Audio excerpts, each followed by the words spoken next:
आप इंडिया से यूएस पहली बार आते हो तो ये चीज़ तो देख के आपको यहाँ कंप्लीट शॉक ही लगे कि रटना और लंबे लंबे आंसर लिखना ऐसा कुछ भी सिस्टम यहाँ पर जो भी चल के जाते हैं उनको बहुत ही ज़्यादा वैल्यू दी। यहाँ पर लोग हॉर्न भी नहीं, पॉलिसी यहाँ की मुझे सबसे बेस्ट लगी। लोग भी यहाँ पर काफ़ी कम है और यहाँ पर ट्रैफिक तो बिल्कुल भी नहीं। Welcome to my new video. मेरा नाम है जानवी खड़गे। मैं यूएसए में अपना मास्टर्स कंप्लीट कर रही हूँ और आज के वीडियो में हम देखेंगे कल्चरल शॉक जो कि इंडियन फेस करते हैं या फिर इंडियन यूएस में पहली बार जब आते हैं तब ये चीज़ें देख के शॉक हो जाते हैं।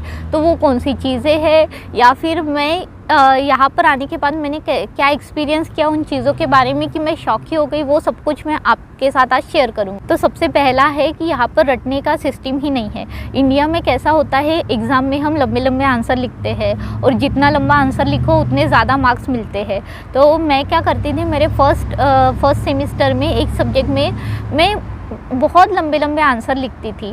तो मेरे ऐसे 4-5 क्वेश्चन के आंसर होते थे 10 या 12 पेजेस में और मुझे मार्क्स उतने भी कुछ खास नहीं मिलते थे, यानी आउट ऑफ मार्क्स नहीं मिलते। तो एक दिन क्या हुआ, हमें पेपर पे असाइनमेंट सबमिट करनी होती थी और वो असाइनमेंट फिर प्रोफेसर वैल्यूएट करके या फिर मार्क्स देके हमें रिटर्न देते थे। तो वहाँ पर ऐसे हमारे पेजेस बहुत सारे रखे थे। तो मैं मेरा पेज ढूंढ रही थी कि मेरा वो पेपर कहाँ पर है।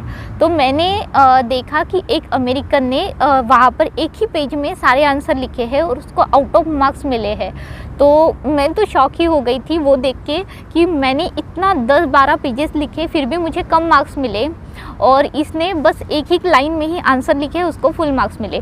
तो यहाँ पर ऐसा है कि रटना और लंबे लंबे आंसर लिखना ऐसा कुछ भी सिस्टम नहीं है। आपको स्ट्रेट जो भी आंसर में पॉइंट है वो लिखना होता है और अगर आपने 2-3 लाइन भी बराबर लिखे या फिर किसी का आंसर ऐसे स्ट्रेट फॉरवर्ड लिख दिया तो यहाँ पर इजीली मार्क्स मिलते हैं। अपने इंडिया में क्या होता है, किसी भी चीज़ की MRP जो होती है फिक्स होती है। जैसे कि पार्ले जी बिस्किट 5 रुपये में आता है इंडिया में, तो वो हर जगह 5 रुपये में ही मिलेगा। तो उससे ज़्यादा प्राइस में कोई भी दुकानदार सेल नहीं करता है। पर यूएस में क्या होता है कि किसी भी चीज़ की प्राइस फिक्स नहीं होती। अगर आप यहाँ पर चावल का पैकेट ले रहे हो तो किसी स्टोर पे वो पैकेट जो है $20 का मिलेगा, किसी स्टोर में $15 का मिलेगा, किसी स्टोर में $18 का मिलेगा। तो ये store to store price different vary हो जाती है और ये स्टोर भी ऐसे दूर दूर नहीं होते। यहाँ पर अगर टारगेट है तो बाजू में ही वॉलमार्ट होगा तो वॉलमार्ट में उसकी प्राइस कम होगी। तो कभी भी यहाँ के लोग या फिर मुझे कुछ लेना होता है तो मैं पहले तो पूरा देख लेती हूँ, साइट पे चेक करती हूँ टारगेट में कितने प्राइस है, अमेज़ॉन पे कितना प्राइस है और फिर कंपेयर करके वहाँ से लेती हूँ। अपने इंडिया में ही सही है, सारी चीज़ों का प्राइस फिक्स है तो कुछ टेंशन नहीं होता है। चीज़ है कि यहाँ के लोग नॉनवेज बहुत ज़्यादा खाते हैं। तो अगर आप वेजिटेरियन हो और आप यूएस में आते हो तो आपको थोड़ा सा सर्वाइवल करने में प्रॉब्लम हो जाएगा, क्योंकि रेस्टोरेंट में यहाँ के या फिर जहाँ पर फूड मिलता है वहाँ पर वेजिटेरियन ऑप्शन काफ़ी कम होते हैं। इवन मैगनी में तो वेजिटेरियन ऑप्शन ही नहीं होता है। बर्गर का जब मैं गई थी तो वहाँ पर वेजिटेरियन ऑप्शन ही नहीं था। तो एक बार मैं एक रेस्टोरेंट में गई थी और मैंने वेजिटेरियन सैलेड जो है मंगवाया था। तो उसमें उन्होंने मुझे लेटस के 10-12 पत्ते दिए थे और कुछ चीज़ वगैरह डाल के बस इतना ही दिया था और $10 यानी कि 800 रुपये लगे थे मुझे वो सिर्फ पत्ते खाने के। तो यहाँ पर ऐसे वेजिटेरियन ऑप्शन बहुत कम मिलता है और उस रेस्टोरेंट में सिर्फ अनियन रिंग्स थी। वेजिटेरियन हो, अगर आप बाहर का खाना खाने वाले हो तो यहाँ पर बहुत प्रॉब्लम आएगी। तो अभी खाना खाने की बात ही निकली है तो सेकेंड है, अगर आप यूएस में पहली बार आते हो इंडिया से तो आपको यहाँ पर सारा खाना फीका फीका लगेगा, क्योंकि यहाँ पर काफ़ी कम मसाले यूज़ करते हैं। मतलब मसाले ही नहीं डालते, वो ना तीखा होता है, थोड़ा हल्का हल्का आपको मीठा लगेगा, बहुत कम मसाले। ऐसे वो बॉयल जैसे अपनी सब्जियां होती हैं ना उस टाइप की ही सब्जियां यहाँ पर लोग खाते हैं। जैसे ही आप यूएस में रहोगे, थोड़ा टाइम स्पेंड करोगे जैसे 1-1.5 साल, तो आपको ये चीज़ें भी थोड़ी थोड़ी अच्छी लगने लगेगी। क्योंकि जब मैं पहली बार आई थी तो मुझे यहाँ का एक भी खाना पसंद नहीं था, पर अभी मुझे थोड़ी थोड़ी चीज़ें यहाँ की पसंद आने लगी है। यहाँ का टेस्ट भी अच्छा लगने लगा है। मैंने जगह थोड़ी सी चेंज कर ली क्योंकि वहाँ से डायरेक्ट सनलाइट मेरे फेस के ऊपर आ रही थी। तो अभी नेक्स्ट जो है यहाँ पर नेक्स्ट हम बात करेंगे यहाँ के रिटर्न पॉलिसी के ऊपर। तो रिटर्न पॉलिसी यहाँ की मुझे सबसे बेस्ट लगती है। यहाँ पर ऐसे आपको ग्राहकों को भगवान समझते हैं। तो अगर आपने कुछ फाउंडेशन लेके गए हो या फिर कुछ भी चीज़, आपको इलेक्ट्रॉनिक्स चीज़ें भी आप लेके गए हो, आप घर में उसको यूज़ किया, जैसे कि मैंने हेयर ड्रायर यूज़ किया और मुझे 2 यूज़ में वो कुछ खास पसंद नहीं आया, तो यहाँ पर आप शॉप में जाके वो रिटर्न भी कर सकते हो। कभी कभी वो रिसीट मांगते हैं या फिर आपने जिस कार्ड से पे किया है वो कार्ड आपके पास होना चाहिए, और कभी कभी तो रिसीट भी नहीं मांगते हैं।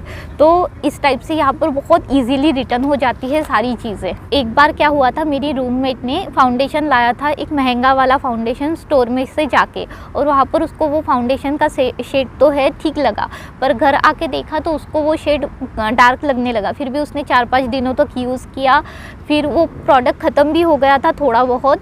फिर उसने जाके वो स्टोर पे जाके उसने बताया कि ये शेड जो है मेरे स्किन टोन के हिसाब से थोड़ा डार्क हो रहा है। तो बस उन्होंने कुछ भी नहीं पूछा और उसको रिप्लेस करके उसका करेक्ट स्किन टोन दे दिया, ना पैसे लिए ना कुछ लिए। यहाँ पर शूज़, कपड़े कुछ भी पहन के भी रिटर्न कर सकते हो। आप इंडिया से यूएस पहली बार आते हो तो ये चीज़ तो देख के आपको यहाँ पर कंप्लीट शॉक ही लगेगा, बहुत ज़्यादा शॉक हो जाओगे, क्योंकि मैं यहाँ पर आने के बाद बहुत शॉक हो गई थी। यहाँ पर लोग जो है एक दूसरे को ग्रीट करते हैं, वो पहचानते हो या नहीं भी हो एक दूसरे को, जैसे कि लिफ्ट में हो गया या फिर आप किसी शॉपिंग मॉल में गए हो, रास्ते पे भी इवन, तो वो एक दूसरे को पूछते हैं hi hello how are you, और बाद कभी आपके ड्रेस के ऊपर कमेंट करते हैं, शूज़ के ऊपर कॉम्प्लीमेंट करते हैं कि मुझे अच्छा लगा। अगर इवन मेरे तो बहुत सारे लोगों ने ये जो है ना बैक कवर, इसके ऊपर भी कमेंट किया है कि मुझे ये बहुत अच्छा लगा, या फिर आपके हेयर पसंद आते हैं। तो ऐसे एक बार तो मैं लिफ्ट से जा रही थी तो उसने लिफ्ट रोक के, वो एक लड़की लिफ्ट से निकल गई और उसने वापस आई और बोला कि मुझे तुम्हारा ये जो हेयर है बहुत पसंद आए। तो मतलब यहाँ पर ऐसे कॉम्प्लीमेंट देते रहते हैं और ये एक बहुत ही पॉजिटिव वे में होता है। तो अपने इंडिया में जनरली ऐसा नहीं होता है, हम अनजान लोगों से बात ही नहीं करते हैं, पर यहाँ पर बहुत ही ज़्यादा नॉर्मल बात है। ये सारी बातें जान के आपको कैसा लग रहा है मुझे कमेंट करके बताइए। हमारे इंडिया में कैसे होता है कि हमें बहुत सारे लोग देखने की आदत होती है, रास्ते में कहीं पर भी आप किसी स्टोर में जाओ या फिर कहीं पर भी चले जाओ, बहुत भीड़ होती है। और यहाँ पर आपने अभी देखा भी होगा, मैं यहाँ पर पब्लिक प्लेस में वीडियो बना रही हूँ, फिर भी यहाँ पर कोई भी आपको दिखाने होगा तो यहाँ पर काफ़ी कम लोग होते हैं। इवन ये डाउनटाउन एरिया है और ये कॉलेज का एरिया है, तो यहाँ पर आपको थोड़े बहुत लोग तो दिखेंगे भी, पर यहाँ पर रास्ते पूरे सुनसान होते हैं। जैसे आप समझ सकते हो कि अपने यहाँ पे रात के 12 भी नहीं 2 बजे कितनी कम भीड़ होती है, फिर भी थोड़े बहुत लोग तो आपको दिख ही जाएंगे रात के 12-2 बजे भी। तो उस टाइप से यहाँ पर होता है, लोग ही नहीं होते हैं। तो आपको तो पहले देखेगा कि यहाँ के लोग हैं या नहीं है, और घर से बाहर निकलते हैं या नहीं निकलते हैं। और लोग भी यहाँ पर काफ़ी कम है, और यहाँ पर ट्रैफिक तो बिल्कुल भी नहीं है, आपको ट्रैफिक भी नहीं दिखेगा। और ट्रैफिक के बारे में बात ही की तो यहाँ पर ट्रैफिक रूल भी जो होते हैं लोग बहुत ही स्ट्रिक्टली फॉलो करते हैं। अगर आप किसी स्क्वायर में हो और आपको लेफ्ट टर्न लेना है, आगे वाले को भी लेफ्ट टर्न लेना है, तो यहाँ पर ऐसे बोलते हैं कि पहले आप ले लीजिए, पहले आप ले लीजिए। और मतलब यहाँ पर ऐसा बहुत ही ज़्यादा ऐसा है कि पहले आप का कॉन्सेप्ट है, तो उसमें उनका टाइम भी वेस्ट हो जाता है, 1 मिनट वेस्ट हो जाता है, फिर भी पहले आप कीजिए ऐसा है। और अभी इसी बात में मैं आपको एक और बात बताना चाहती हूँ, यहाँ पर जो भी चल के जाते हैं उनको बहुत ही ज़्यादा वैल्यू दी जाती है।